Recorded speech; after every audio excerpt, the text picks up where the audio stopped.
말씀을 통해서 버릴 것이 없는 인생이라는 제목으로 함께 말씀을 나누겠습니다. 어제 저녁 시간에 우리 교회 방방장 놀이터에 한 아이 아버지와 한 아이와 또 방방장에 놀고 있는 아이, 이 세 사람의 모습을 보면서 좀 이렇게 어떻게 표현을 해야 될까요? 가슴이 멍멍했다고 할까? 이 시대의 한 부분을 봤다고 할까? 아니면은 우리 부모 세대가 무엇을 해야 될지 가치관에 새로운 눈을 열어주셨다고 할까? 여러 가지 만감이 교차 있습니다. 아마 이랬던 것 같습니다. 두 아이가 방방장에 놀다가 두 아이가 다퉜어요. 한 아이가 집으로 울면서 갔습니다. 울면서 오는 아이에게 아버지가 물어봤겠죠. 네 아버지가 그 아이를 데리고 오면서 이 아이를, 당신의 아이를 잘 이렇게 얘기하더라고요. 친구하고 싸우면 안 돼. 그리고 친구가 이렇게 말씀하시면 참 아버지가 좋은 아버지 같았어요. 이 아이를 데리고 아마 화해를 시켜주려고 온 것 같습니다. 그런데 이 아이의 아버지가 방방장 가까이 올 때에 방방장 안에 있던 아이가 분노를 하는데요. 괴성을 지르면서 그 방방장을 다 부시는 것 같아요. 문을 갖다 밀치고 닫고 막 소리를 지르고, 저만 본 게 아니고 몇 분이 같이 보면서 한참 쳐다보았습니다. 상상도 할 수 없는 일을 저는 눈으로 본 거죠. 제가 클 때는 아무리 그래도 어른들이 나타나면은 고개를 숙이고 아니면 울고 뭐 잘못했다 그러거나 이랬는데, 이제는 이 아이가 쉽게 말하면 이거죠. 나는 잘못한 것이 없는데 왜 난리를 뜨냐 이거죠. 왜 어른이 나타나가지고 너는 왜 아버지를 데리고 와가지고 나를 괴롭히냐는 거죠. 문을 막, 우리 먼 거리에 있는데도 그 문소리가 들릴 정도로.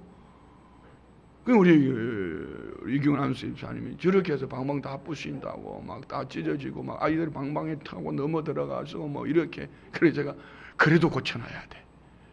다 찢어놔도 또 고쳐놔야 돼. 왜요? 그 아이들이 그래도 교회 들어온다는 것이, 교회 들어오는 것이 익숙해진다는 것이 그나마 시대 앞에 한 부분의 희망이 아닌가, 그런 생각을 해봅니다. 자, 이 아이가 만약에 한번 상상해 보세요. 이제 초등학생이 뭐 한 4, 5학년쯤 됐겠습니다. 쉽게 표현하면 이거죠. 분노 장애 조절이 안 되는 겁니다. 분노 조절이 안 되는 게 장애죠. 이 아이가 커서 만약에 여러분 살아가는 환경 속에 내 기분에 들지 않는다, 내 마음에 들지 않는다, 그러면 그 주변에 있는 사람들 끝나는 겁니다. 이게 지금 시대를 살아가는 한 부분일 수도 있고요. 우리 기성세대가, 부모 세대가 우리 자녀 세대에게 지금 뭘 주고 있는지를 하나를 볼 수가 있습니다. 혹시 우리 성도님들 여기 앞에 성시화 책이 있습니다. 성시화 242호. 이 책 앞에 보면은 성시와 도시로의 귀환, 사암교회 목사님 최상돈 목사님께서 법제관으로 계셨던 조용호 박사님과의 대담 내용입니다. 저는 이 책 처음 접하면서 이분을 읽어보면서 이분을 내가 한번 만나야겠다. 그래서 오늘 점심때 약속을 했습니다. 만나기로. 자, 제가 뭐 거두절미하고 이분에 대해서 몇 가지만 제가 말씀드릴게요. 그 간담 내용 그대로 읽어드릴게요. 자기 자신을 간단히 소개해달라 할 때, 저는 지난 33년간 법제처에 속하여 법령심사를 하는 법제관으로서 지방자치단체의 조례와 규칙을 제정하는 일을 도와주는 자치법제과장, 시대에 맞도록 법제도를 개선하는 법령정비과장, 법제 지식을 전수하는 일을 책임지는 법제교육원장으로 재직하였습니다. 곧 퇴직을 앞두고 이제 퇴직하셔서 춘천으로 오셨습니다. 성시화의 도시 춘천으로 다시 귀환하게 되었는데 계기가 있다면 한 말씀을 부탁을 드립니다. 춘천은 제게 성장기의 도시입니다. 청소년 시절을 춘천에 보내고 대학 공부 또한 춘천에서 했습니다. 그러다가 어느덧 인생의 어느 때인가 반드시 춘천의 귀환의 도시가 되리라는 생각이 갈수록 바위처럼 굳어져 있습니다. 그리고 그 다음 질문. 그동안의 신앙 여정, 직장에서 주님과 동행하신 일들, 앞으로의 계획을 말씀해 주시면 합니다. 1980년 가을 광주 항쟁으로 인한 휴교용으로 다쳤다 다시 열린 대학 문을 들어서는데 내 인생을 지금 단단히 정리하지 않으면 인생이 허무하게 끝날 수 있다는 생각에 정신이 번쩍 들었습니다. 마침 그때 만난 친구가 고교 대학 동창인 이영길 선교사입니다.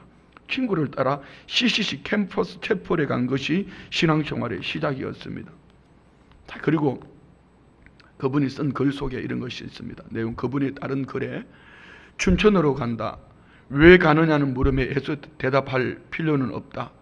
소양관과 봉의산, 사막산, 중앙로, 소양로, 공지천, 명동 약사리 고개 요선동 골목마다 길목마다 거닐며 켜켜이 쌓인 추억이 법대생이 가야 할 곳이 있다면 CCC 간사님의 인도를 따라갔던 춘천 지역 기관장 기도 모임, 그 모임의 구석진 자리에 앉아 기도했던 기억이 광화문 15층 정부청사와 세종시 7-1 정부청사에서 법리와 합리, 관행과 혁신의 문제 풀기에 골몰하고 독일, 벨기에, 미국 샌디고에서 대한민국과 통일, 보편과 특별을 고민했던 세월이, 그리고 무엇보다 앞으로 이곳에서 살아갈 삶이 답해 주리라.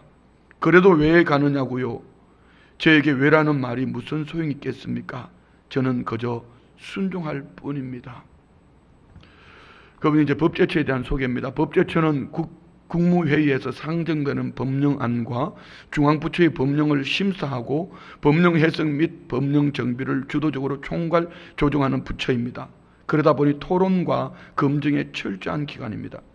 중요하고요. 저는 법제처에서 공직생활을 하며 고민했던 일들을 퇴직 후에도 계속할 것입니다. 다른 점이 있다면 지금까지는 주어진 과제에 전념하였다면 이제는 나 스스로 과제를 찾아서 연구하고 성경적인 대안을 만들어 보려고 합니다. 지금도 국회에서는 매일 30건이 넘는 법률안이 발의되고 있습니다. 한 해 2,000건이 넘는 법률이 국회를 통과하여 공포되고 있습니다. 지방자치단체에서도 수많은 자치법규를 만들고 있습니다. 그리스도인으로서 이 일에 헌신하는 것이 제 인생 후반의 계획입니다. 이를 위해 내년 초에 도시변혁연구소를 설립할 계획을 하고 있습니다. 지금은 연구소 설립에 앞서 국가, 지방자치단체, 주민관계로 풀어보는 지방자치법 해설을 주제로 책을 집필 중입니다. 저는 이 글을 읽으면서요, 바로 이거다. 아침에 제가 새벽 예배 끝나면 7시면은 오늘 시장님과의 면담이 있습니다. 가서 내가 뭔 얘기를 해야 될까? 어제부터 기도하면서 마음에 고민을 했습니다. 그때 또 올려주셨던 하나님 말씀이 다니엘서 6장 3절입니다. 다니엘은 청렴결방한 삶을 살기를 그의 삶을 민첩했다. 정확한 판단력과 과감한 실천력으로 살았다. 그래서 그는 80대 중반, 이제 바벨론 70년 포로에서 하나님이 약속하신 때가 되었을 때 그는 말씀을 펼쳐 읽다가 말씀 안에서 하나님의 때가 되었다는 것을 깨닫고 그는 하루에 3번씩 예루살렘 성을 향해서 기도합니다. 그의 삶은 기도로 살아낸 삶입니다. 다니엘은 버릴 것이 없는 삶입니다. 10대 청소년의 때 포로로 잡혀가서 그 안에 중심에 2가지 있습니다. 하나님의 뜻, 하나님의 말씀과 기도로. 그는 3번의 왕조가 바뀌어가면서도 그는 고위층에서 항상 그 왕들에게 영향을 끼치며 하나님 말씀으로 하나님이 하나님 되심을 보여주는 그의 인생, 그 마지막은 성경은 기록하지 않습니다. 다니엘의 마지막 클라이막스는 고레스 왕으로 하여금 하나님 말씀 앞에 세워진 하나님의 뜻을 전하고 그 말씀하신 대로 히브리인들은 바벨론 포로에서 귀환하게 됩니다. 그 중심이 다니엘이죠. 무엇이 있었기 때문에요? 하나님 말씀이 있었기 때문에요. 무엇이 있었기 때문에요? 그는 기도하는 하나님 아버지의 마음을 품는 사람이었기 때문에요. 오늘 본문에 소개되어지는 사무엘은 지금 여기 말씀드렸던 법제처에 계셨던 이 조 박사님과 다니엘, 오늘 본문에는 이 사무엘 선지자 이야기입니다. 사무엘이 자라매 여호와께서 그와 함께 계셔서 그의 말이 하나도 땅에 떨어지지 않게 하시니. 사무엘의 성장기를 얘기합니다. 사무엘이 성장할 때에 하나님의 말씀으로 양육되어진 사무엘, 그의 어머니 기도로 양육되어진 사무엘, 이 사무엘은 그 입의 말이 하나도 땅에 떨어지지 않았다는 것은 사무엘이 믿음으로 선포하는 그 말대로 되어지더라. 어떻게 그의 성장하는 과정 속에 있는 사무엘에게 이런 일이 있을 수 있을까? 우리는 예수님 닮기를 원하지요. 예수님의 성장기를 보면 동일한 모습입니다. 그래서 저는 이 말씀을 성도님들의 그 돌잔치나 100일이나 아이들을 위한 축복 기도를 할 때 이 말씀을 많이 인용합니다. 누가복음 2장 40절 봅시다. 누가복음 2장 40절 다 같이 봉독합니다. 아기가 자라며 강하여지고 지혜가 충만하며 하나님의 은혜가 그의 위에 있더라. 아멘. 오늘 우리 성도님, 우리 다음 세대들, 우리 교회 안에 머무르는 우리 모든 다음 세대들, 여러분의 가정의 자녀들, 손자, 손녀들이 자라며 강하여지고 지혜가 충만하며 하나님의 은혜가 그의 위에 있더라. 자라며 신체적으로 성장해야 됩니다. 아멘 하소.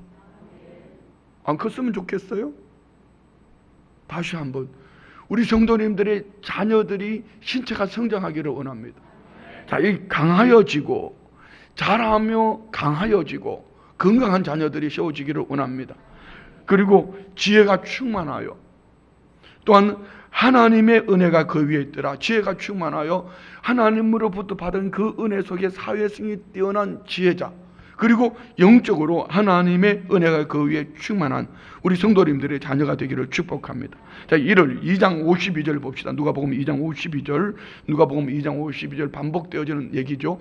예수는 지혜와 키가 자라가며 하나님과 사람에게 더욱 사랑스러워 가시더라. 예수는 지혜와 사회성입니다. 키가 자라가며 육체의 성장입니다. 하나님과 사람에게 영성을 가진 사람입니다. 저는 우리 VCA뿐 아니라 우리 영아부로부터 우리 청년부에 이르기까지 이 세 가지 우리 다음 세대들이 육체적으로 건강하게 성장하기를 원합니다. 뿐만 아니라 사회성이 있어야 돼요. 아무리 공부를 잘해도요, 아무리 똑똑해도요, 분노 장애 가지고 있으면 안 됩니다. 저도 4차 산업혁명 시대에 늘 말씀드리는 거 있지 않습니까? 첫 번째는 창의력이 있어야 됩니다.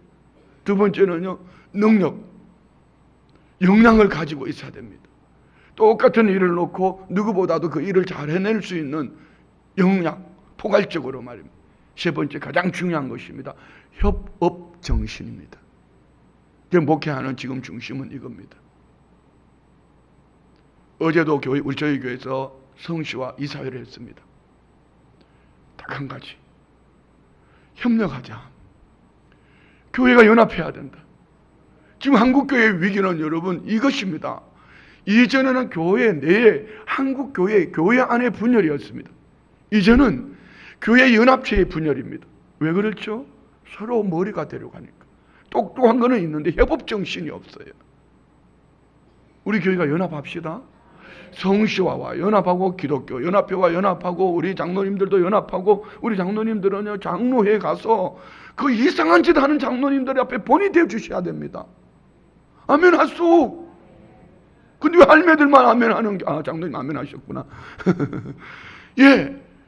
그 이상한 연합, 장로회 한다, 호리클럽 한다 하면서 이상한 일 하는 분들이 있어요. 그러니 목사님들이 안 보내려고 그래요. 그 길을 안 보내려고 그래요. 그래서 순복음 춘천교회 장로님들이 호리클럽을 하든지 장로회를 하든지 순복음 춘천교회 우리 장로님들이 들어가면은 협업정신, 연합하고 하나 되어서 성령으로 우리 춘천 도시를 하나 되는, 성령으로 하나 되는 이런 역할들을 우리 장로님들이 그 중심으로 감당할 수 있기를 축복합니다. 우리 순복음 춘천교회 장로님들이 열심히 가면 돼요. 장로님들이 아멘 안 하면 권사님들이라도 아직 장로님들이 결제를 못 맡아서 아멘 못하고 계시는지 모르겠는데, 그러면 권사님들이도 아멘 좀 크게 해봐. 그러면 장로님들이 결제했다는 이야기 듣고 장로님들이 가실 거 아니야. 다시 한 번만 얘기합시다. 우리 장로님들 연합사업 하십시오. 춘천에 장로회 가세요. 홀리클럽 가세요. 가셔서 이상한 짓거리 하는 그분들 생각을 바꿔주세요. 성령으로 생각하게 하고 성령으로 말하게 하시고 성령으로 살아낼 수 있도록 그 가운데 우리 장로님들이 역사하시기를 원합니다. 이게 사회성이에요. 연합하는 거 집안에서부터 가르쳐야 됩니다. 우리의 자녀들 집안에서 가르쳐야 됩니다. 언제 말입니까? 어린아이로 성장할 때. 그럼 여기 우리 기성세대든 어른들은 집안에서 이거 다 배웠잖아요. 어제도 신방하는 가정 보니까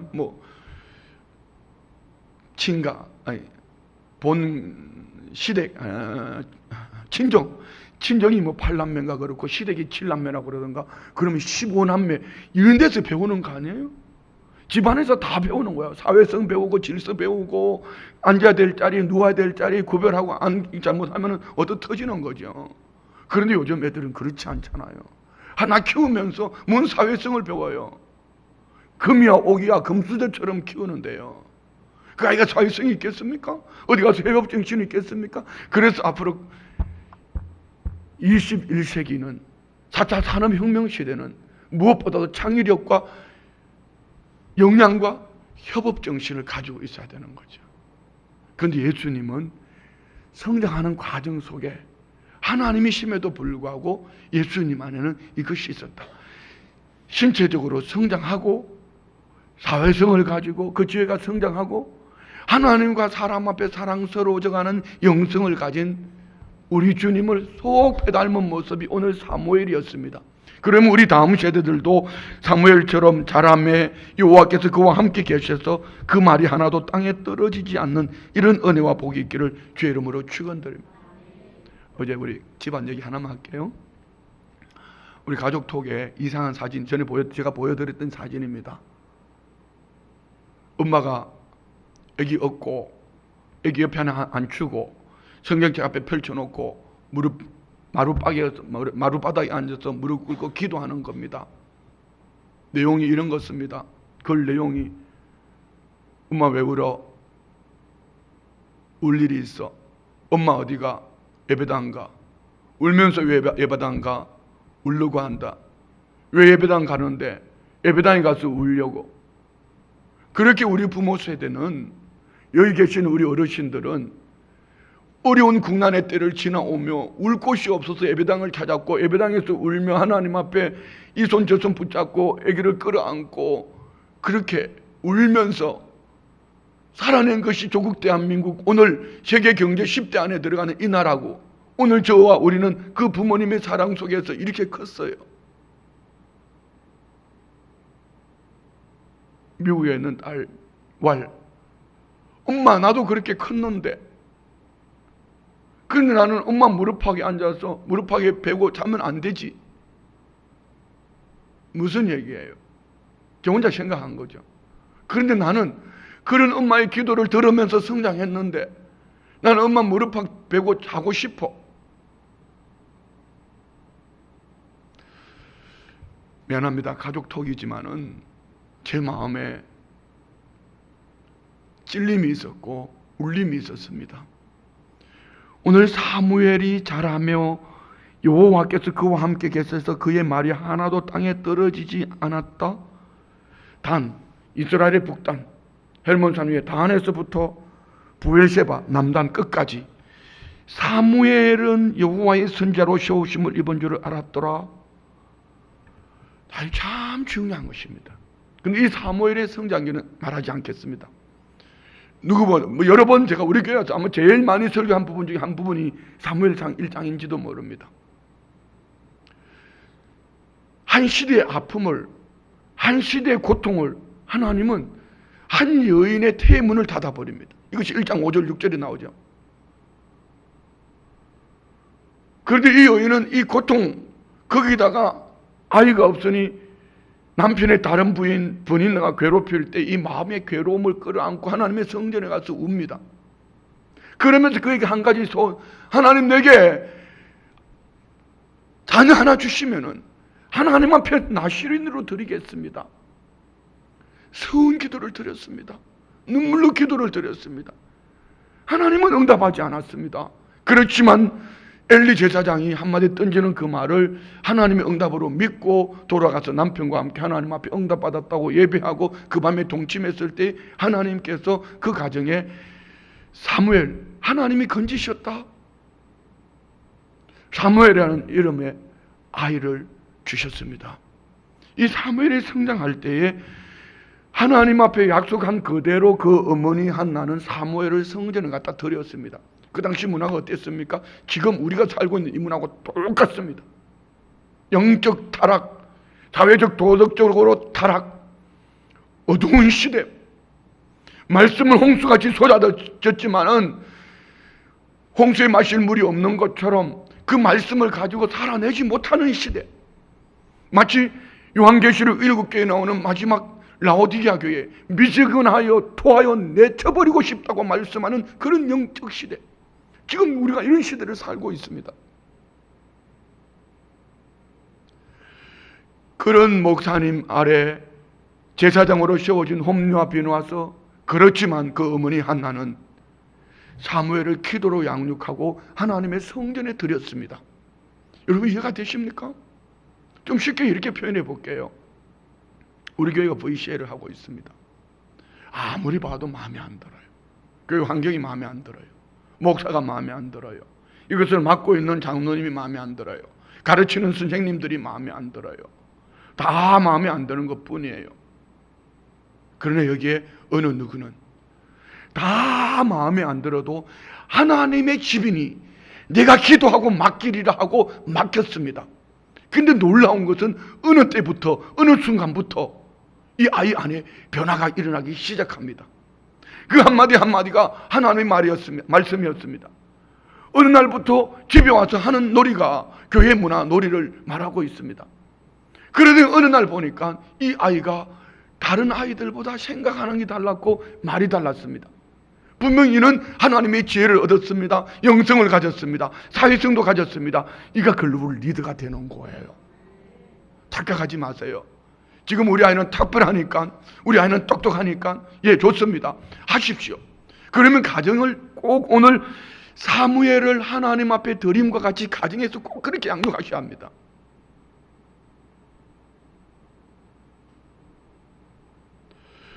사무엘을 그 어머니가 하나님의 성전에 들여서 에봇을 입히고, 그리고 불의한 시대 속에서도 하나님의 음성 듣는 훈련, 이것을 위해서 여러분 가정에서 할아버지, 할머니가, 엄마, 아버지가 이 일을 하셔야지 여러분의 자녀들이, 손자, 손녀들이 앞으로 이런 어두운 암흑기와 같은 이런 어려운 시대를 세상을 먹여 살릴 수 있는 글로벌 리더로 세워갈 수 있습니다. 그거 없으면은요, 아무리 높은 자리에 올라가도요, 아무리 많은 걸 가져도요, 인생 끝자락에 가면은 아무것도 없습니다. 제가 어느 한 가정에 신방 갔을 때 신앙 고백의 축복을 4가지로 얘기했습니다. 첫 번째는 예수님을 영접할 때 신앙 고백, 이 신앙 고백 없으면 예수님을 영접하지 못하는 거죠. 주는 그리스도시요 살아계신 하나님의 아들이라고요. 신앙 고백으로 우리는 하나님의 자녀가 되어진 줄 믿습니다. 두 번째는요, 신앙 고백으로 우리는 하루하루의 삶을 살아낼 때에 하나님은 이 신앙 고백으로 인하여 복 있는 삶을 살게 해주십니다. 세 번째는 어떤 위기가, 어떤 삶의 환경을 만나도 삶의 현장에서 이 신앙 고백은 나를 견고케 할 뿐 아니라 그 신앙 고백은 주님이 내게 간섭하시고 주님이 임마누엘 하셔서 주님의 능력으로 살아내게 하시는 능력이 되는 것입니다. 가장 중요한 것, 마지막, 그 집사님의 어머니가 얼마 전에 별세하셨거든요. 제가 이렇게 물었습니다. 어머니가 믿음이 참 좋은 어머니로 잘 사셨는데, 근데 그 어머니 천국 가실 때 뭐 가져가셨죠. 근데 갑자기 막 우셔가지고 내가 깜짝 놀랐어요. 가장 중요한 것이 이겁니다. 신앙 고백으로 예수님을 구주로 영접했다면 우리 주님의 죽음의 순간에, 죽음의 문턱에서 우리에게 있어야 될 것은 신앙 고백입니다. 만약에 여러분 천국문에 갔는데, 누가 마중 나올지는 모르겠어요. 천국문에 갔는데 내 이름이 없다고, 네 누구냐고 그러거든. 이렇게 말해야죠. 생명책에 잘 한번 보라고. 나는 예수님을 구주로 영접하여 신앙 고백하고 예수님을 구주로 영접하여 하나님의 자녀가 됐으니 생명책에 분명히 찾아보라고. 왜? 나는 뭐 교회 지었네, 헌금을 얼마 했네, 뭔 일을 했네, 이게 아니고 나는 예수님을 구주로 믿는 신앙 고백으로 살았다고. 예수님을 내 삶의 주인으로 모시고 살았다고. 이 신앙 고백으로 나는 살았다고. 이것이면은 여러분 끝나는 거예요. 이 신앙 고백 없으면은 주님은 죽은 가운데 다시 살려서 부활시켰어요. 그는 마귀와 함께 무적행 지옥으로 집어넣는 거예요. 영벌로 고통받는 거예요.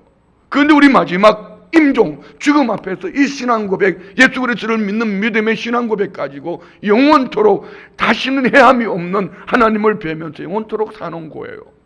믿으십니까? 오늘 우리 다음 세대들에게,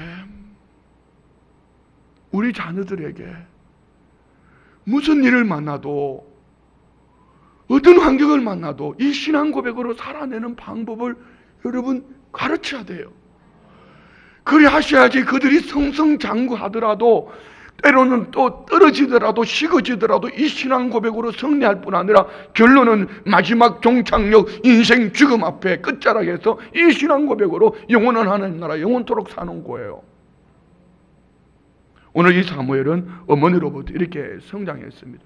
그리고 그의 말년 은퇴 설교를 하면서 그는 이렇게 말합니다. 사무엘상 12장 봅시다. 사무엘상 12장 1절부터 사무엘이 온 이스라엘에게 이르되 보라, 너희가 내게 한 말을 내가 다 듣고 너희 위에 왕을 세웠더니 이제 왕이 너희 앞에 출입하느니라. 보라, 나는 늙어 머리가 휘어졌고 내 아들들도 너희와 함께 있느니라. 내가 어려서부터 오늘까지 너희 앞에 출입하였거니와. 이제 고별 설교, 마지막 설교를 하면서 나는 어릴 때부터 지금까지, 이제 은퇴하면서 지금까지 이렇게, 나는 갑자기 오늘 아침에 이 말씀 묵상하다가요, 갑자기 떠오른 생각이 있었습니다. 앞으로 우리 장로님들, 시무장로님으로서 끝날 때에 장로님들 간증을 한 번씩 해야 되겠다. 왜? 순복음 춘천교회 장로로 세워져서 시무장로로서 나는 참 이렇게 살았다라고. 멋있지 않아요? 그냥 금반지, 그 금반지 가지고 천국 가는 거 아니에요. 금반지 세 돈으로 끝나지. 왜 진짜 이걸 못 깨달았을까? 미안합니다. 오늘부터, 내년부터 이제 우리 교회 시무장로님으로 은퇴하실 때는 무조건 장로님으로서 어떻게 살았는지 신앙 간정이 없으면 금반지는 안 갑니다. 뭐 이런 거, 내가 법을 만드는 건 아니고 그냥 은혜로 한번 생각해 보자는 거죠. 사무엘을 보면서 감동을 받은 거죠. 응. 자, 그리고 봅시다. 3절 4절 그는 어떻게 살았는지를 이렇게 말합니다. 내가 여기 있나니 여호와 앞과 그의 기름 부음을 받은 자 앞에서 내게 대하여 증언하라. 내가 누구의 소를 빼앗았느냐, 누구의 나귀를 빼앗았느냐, 누구를 속였느냐, 누구를 압제하였느냐, 내 눈을 흐리게 하는 뇌물을 누구의 손에서 받았느냐. 그리하였으면 내가 그것을 너에게 갚으리라 하니. 나 도덕적으로 청렴결백하지 않았냐? 그랬더니 그 백성들이 이렇게 말합니다. 4절 그들이 이르되 당신이 우리를 속이지 아니하였고 압제하지 아니하였고 누구의 손에서도 아무것도 빼앗은 것이 없나이다 하니라. 자, 그의 삶을 말합니다. 그리고 이제 그들 이 설교 내용에 보면 쭉 내려가는 것이 이스라엘 백성들의 죄, 그렇지만 하나님은 끊임없이 그들을 사랑하셔서 회복하시는 것을 말씀하면서 23절요 20절부터 봅시다. 20절부터 다 같이 시작. 사무엘이 백성에게 이르되 두려워하지 말라.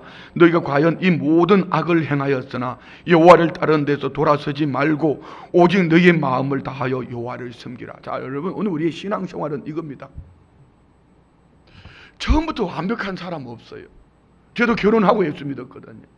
여기 연세 드셔서 예수 믿은 분들 많아요. 그런데 목사가 되었어도 저는 우리 교회에 와서 목사로서 하나씩 잘못했던 거 고쳐가면서 깨달아가는 것이 얼마나 많은지 몰라요. 아직까지도, 앞으로도. 그러면 어떻게 해야 되죠? 잘못 살아온 것이 있으면 어떻게 해야 되죠? 회개하면 되는 거죠. 마음을 다하여서 여호와 앞에 믿음으로 살아내는 거죠. 고집 부리지 말고, 합리화시키지 말고, 아니라고 말하지 말고, 찔림이 있으면 돌 던지지 말고, 휴대폰 차단시키지 말고, 기분 나쁘다고 휴대폰 차단하지 말고. 다음 절 보세요.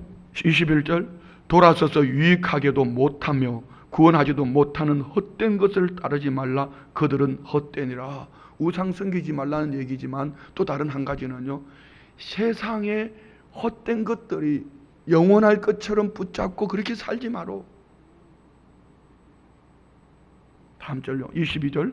여호와께서는 너희를 자기 백성으로 삼으신 것을 기뻐하셨으므로 여호와께서는 그의 크신 이름을 위해서라도 자기 백성을 버리지 아니하시. 이 말씀에 가슴이 뛰었습니다. 지난주일 설교와 맥락 같은 리듬 아닙니까? 다시 한번 22절 읽어요. 큰 목소리 읽어. 시작. 여호와께서는 너희를 자기 백성으로 삼으신 것을 기뻐하셨으므로 여호와께서는 그의 크신 이름을 위해서라도 자기 백성을 버리지 아니하실. 믿으십니까? 믿으십니까? 지난주에 설교 참 기분 나빴던 거 하나 있었죠. 죽음의 문턱에 가서 구원 얻는 거, 하나님 안 되면은 다리를 똑 분질러. 왜 설교 시간에 그런 얘기를 해가 기분 나쁘게 말이야. 여러분, 그게 축복이에요. 하나님 앞에 이렇게, 하나님 내가 바른 길로 못 가거든, 하나님 나를 다리를 똑 분질러서라도 바른 길 가게 해주십시오. 이것이 영원한 하나님 나라에서 상 얻고 살아갈 수 있는 비결이에요. 그런데 하나님은 결코 하나님이 택하신 백성, 기뻐하심을 입은 그 백성들 하나도 버리지 않는다. 믿으십니까? 그리고 사무엘은 이런 엄청난 얘기를 합니다. 23절요. 다 같이 큰 목소리 시작. 나는 너희를 위하여 기도하기를 쉬는 죄를 여호와 앞에 결단코 범하지 아니하고 선하고 의로운 길을 너희에게 가르칠 것인즉. 기도를 쉬는 죄. 자, 여러분은 어떤 죄를 가지고 있습니까? 도덕적으로, 윤리적으로 당연히 회개하지요. 조국 대한민국의 이 엉터리 같은 사회 문화, 여러분 정말 기도하고 계십니까? 그 기도하지 못하셨다면 여러분 엄청난 죄를 짓고 정치인들을 향하여 손가락질을 하고 이 사회 타락상을, 문화를 보면서 손가락질하고 살아가는 더 큰 죄인일 수도 있습니다. 왜요? 우리는 하나님의 은혜를 아는 자이거든요. 여러분은 한국교회와 우리 교회와 교회 종들을 위해서 기도하셨는지요? 목사에게 적용합니다. 이 목사는 얼마나 성도들을 한 영혼을 가슴에 끌어안고 눈물로 기도했는지요? 어제 우리 평교구장님들하고 교역자들 매주 화요일 날 10시 반에 모여서 기도합니다. 제가 잘못 살아온 것, 잘못하고 있는 것을 고백했습니다. 사랑이 부족하다고. 이제 그러면 깨달았으면은 여러분 조국 대한민국을 위해서 한국교회와 교회와 무엇보다도 자녀들을 높은 자리, 더 좋은 자리, 물질의 건강에 이거 얘기하기 전에 더 먼저 하나님 앞에서 믿음으로 살아가는 자녀가 되도록 여러분 우리가 눈물의 기도가 마르면 안 돼요. 이 아멘 가지고는 안 된다. 다시 한 번만 더. 우리 자녀 세대들, 다음 세대들을 위한 기도의 눈물이 마르지 않기를 축복합니다. 이 기도를 쉬는 죄는요, 하나님께서 천대까지 베풀어 주신다고 말씀하신 그 은혜의 통로를 가로막고 있는 거예요. 하나님은 분명히 천대까지 은혜를 베풀어 주시겠다고 약속하셨거든요. 그런데 이것을 가로막는 게 뭡니까? 죄입니다. 그 하나님의 은혜를 가로막고 있는 마귀 사탄의 이 흉악의 결박을 뚫을 수 있는 길은 하나님 앞에 있는 견고한 진, 우리의 기도가 하나님 앞에 상달되어지고 이것들 하나님이 무너뜨려 주시기를 원합니다. 우리 다음 세대들을 향하여 우리는 이 기도를 멈추지 말아야 합니다. 영압으로부터 청년부에 이르기까지 우리 VCA, 지금 저는 대안학교를 기도하고 있습니다. 꿈꾸고 있습니다. 여러분 이거 멈추면 안 돼요. 사무엘은 말합니다. 나 기도를 쉬는 죄를 범하지 않을 거야. 그리고 결단코 범하지 아니하고 선하고 의로운 길을 너희에게 가르칠 것인즉. 은퇴하면서, 은퇴했으면 끝나야지. 뭘 또 가르쳐요? 은퇴했으면 끝나야지. 이 말 속에는 뭐가 있을까요? 자, 우리 넘어갑시다. 19장 18절부터 24절까지 읽고 마치겠습니다. 그는 은퇴 후에 라마라얏, 라마에 있는 기숙사, 라마에 있는 선지학교, 그는 고향으로 돌아가서 이제 은퇴하고 고향으로 돌아가서 그곳에서 선지학교를 세우고 하나님의 사람들을 세워가는 인생 연륜을 가지고 참 멋있는 삶을 삽니다. 여기에 다윗이, 사울 왕의 앞부분에 읽어보면은 그 미갈이 뭐 어쩌고 사울이 악신이 들어가서 이 다윗을 죽이겠다 하고 뭐 이럴 때 그 부인이 이제 보내는 거죠. 어디로 도망갑니까? 그의 스승, 자기의 기름 부어 세운 사무엘이 있는 그곳으로 도망을 가는데, 이 라마노얏이 어떤 일이 일어났는지 우리 다 알고 있는 사실 읽읍시다. 다윗이 도피하여 라마로 가서 사무엘에게로 나아가서 사울이 자기에게 행한 일을 다 전하였고, 다윗과 사무엘이 나요스로 가서 살았더라. 어떤 사람이 사울에게 전하여 이르되 다윗이 라마나요스에 있더이다 하며 사울이 다윗을 잡으러 전령을 보냈더니 그들이 선지자 무리가 예언하는 것과 사무엘이 그들의 수령으로 쓴 것을 볼 때에 하나님의 영이 사울의 전령들에게 임하며 그들도 예언을 한지라. 어떤 사람이 그것을 사울에게 알리며 사울이 다른 전령들을 보냈더니 그들도 예언을 했으므로 사울이 세 번째 다시 전령들을 보냈더니 그들도 예언을 한지라. 이에 사울도 라마로 가서 세구에 있는 큰 우물에 도착하여 물어 이르되 사무엘과 다윗이 어디 있냐? 어떤 사람이래? 라마나요스에 있나이다. 사울이 라마나요스로 가니라. 하나님의 영이 그에게도 임하시니 그가 라마나요스에 이르기까지 걸어가며 예언을 하였으며 그가 또 그의 옷을 벗고 사무엘 앞에서 예언을 하며 하루 밤낮을 벗은 몸으로 누웠더라. 그러므로 속담에 이르기를 사울도 선지자 중에 있느냐 하니라 하면, 자 여러분, 저는 우리 교회가 이런 교회가 되기를 원합니다. 따라합시다. 라마나요스과 같은 교회. 큰 목소리를 좀 따라 해봐요. 날씨가 후덥지근하다고 입도 안 열리면 가는 거요. 다시 한 번만요. 라마나요스과 같은 교회. 자, 라마는 사무엘의 고향입니다. 그 지역이 대단한 게 아닙니다. 순복음 춘천계 만천리 이 땅 500, 우리 몇 번지더라? 이 번지 여기가 이곳이 중요한 게 아니에요. 그게 누가 살고 있냐는 것입니다. 그게 누가 거주하고 있냐는 것입니다. 한평생 하나님의 은혜 속에 살아가는 하나님의 사람들이 그곳에 살아낼 때에 이 다윗을 잡기 위해서 사무엘을 전령을 보냈는데, 전령이 여기에 들어오면, 이 말을 바꿔볼게요. 아무리 불황자라도, 아무리 악한 자라도, 어떤 아이들이 방방에 와서 분노 조절 장애를 입은 아이라 할지라도 방방장에 와서 뛰놀다가 성령을 받아버리고 말입니다. 아멘. 그게 할수.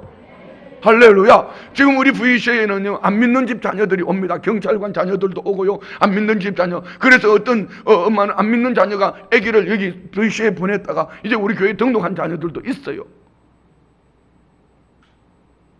뿐만 아니라 이곳에는 누군가가 이곳에 들어오면은 마음이 답답했던 사람이 뻥 뚫리고 정신적으로 헷갈린 사람들이 맑은 정신이 들어오고 육체의 질병 가졌던 자리 치료받고, 할렐루야.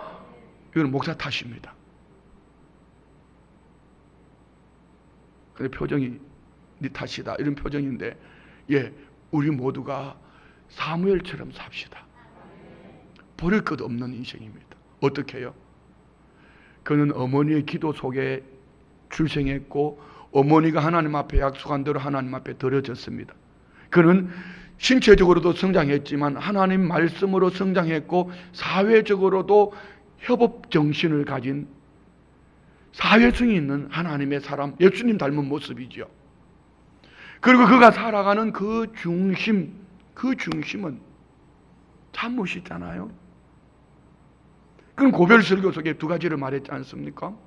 한 가지는 나는 도덕적으로 청렴결백한 삶을 살았다. 다른 한 가지는 그는 항상, 쉽게 표현할게요, 하나님 앞에서 믿음으로 살아냈다. 그리고 나는 기도를 쉬는 죄를 범하지 않겠다. 이것을 가지고 내가 너희들을 가르칠 것이다. 그는 은퇴를 하고 고향으로 돌아가서 라마 선지학교를 세우고 그곳에서 사명을 감당하는데요, 이곳에 들어오는 모든 사람들이 성령을 받아버려요. 옆집을 축복합시다. 성도님 때문에 우리 교회에 들어오는 모든 사람들이 성령을 받을 거야. 시작. 아이 진짜 믿음으로 확신함으로 큰 목소리 다 같이 시작. 성도님 때문에 우리 교회들은 모든 사람들이 성령을 받을 거야. 다시 한번, 성도님 때문에 우리 교회 들어오는 모든 사람들이 성령을 받을 거야. 할렐루야. 관심을 가져야지요. 어제 그 저녁 시간 그 아이들을 보면서 있는데 웬 아주머니 두 분이 이렇게 운동을 하고 계시더라고요. 그래서 내가 아주머니한테 가까이 가서 물었어요. 아유, 운동하세요? 제가 진짜 건강 얻는 비결 하나 알려드릴게요. 별거 아무것도 아니요. 보폭, 지금 걷는 보폭에서 10cm 내지 20cm만 더 넓게 벌려서 걸으세요. 그러면 허리병뿐 아니라 오장육부의 건강한 이 건강을 얻습니다. 그렇게 얘기했더니 아주 이 아줌마들이 좋아하시더라고. 나중에 봤더니만은 손유리의 권사님과 함께 합창 연습하시는 분이에요. 그리고 그분들이 끝날 시간에 이렇게 메시지가 왔어요. 목사님, 그 자매님 한 분이 우리 교회 나오고 싶다고 그러는데 어떡하지요? 제가 그랬어요. 주일날 모시고 오라고. 모르겠어요. 뭐 때문인지는 모르지만 어떻든 우리 교회 안에 들어오셔서 노래하고 우리 교회 안에 들어오셔서 운동하다가 이 교회 다니고 싶어, 이 교회 가고 싶어. 이것이 오늘 순복음 춘천교회가 되기를 원합니다. 여러분 때문에 누군가가 성령을 받아버리고, 여러분 때문에 누가 살 길이 열려지고, 여러분은 버릴 것이 없는 인생, 주님 앞에 서는 그날까지, 죽음을 맞이하는 그 순간까지 버릴 것이 없는 그런 삶, 우리 다음 세대들을 향하여 또는 이 시대를 살아내면서 은퇴 이후에도 여러분의 삶이 이 축복이 있는 복된 삶이 되어지기를 주의 이름으로 축원드립니다. 기도합니다. 아버지 하나님 감사합니다. 주의 은혜가 아니면 우리는 아무것도 할 수 없음을 고백합니다. 성령 하나님, 내 안에 우리 안에 역사하여 주셔서 이 은혜로 살아내게 하옵소서. 말씀을 나누는 부족한 정도 많은 찔림이 있습니다. 말씀을 듣는 우리 성도님들 안에도 혹 찔림이 있었더라면 회개하여 돌이켜 하나님 예비하신 그 축복의 지름길에 참여하게 하시고, 우리 다음 세대를 세워가는 라마나역과 같은 교회, 우리가 이렇게 살아내는 사무엘 선지와 같은 믿음의 삶을 살아 버릴 것이 없는 그런 인생이 되게 하여 주옵소서. 예물 올려드립니다. 기도 제목 마음의 소원과 함께 올려드립니다. 주여, 이 예물 안에 하나님 아버지 마음 중심을 담게 하셨으니 아버지, 두고 보시기도 아까운 하나님의 사람을 통한 기적 같은 역사가 오늘이란 이날에 그의 삶의 열매로 나타내 보여 주옵소서. 마음으로 받은 응답을 눈으로 보기까지 부족함이 없도록 순종하는 복된 삶을 살아내게 하여 주옵소서. 간증의 주인공 삼아 주옵소서. 예수님의 이름으로 축복하며 기도드리옵나이다. 아멘. 오늘 차는 6시 10분에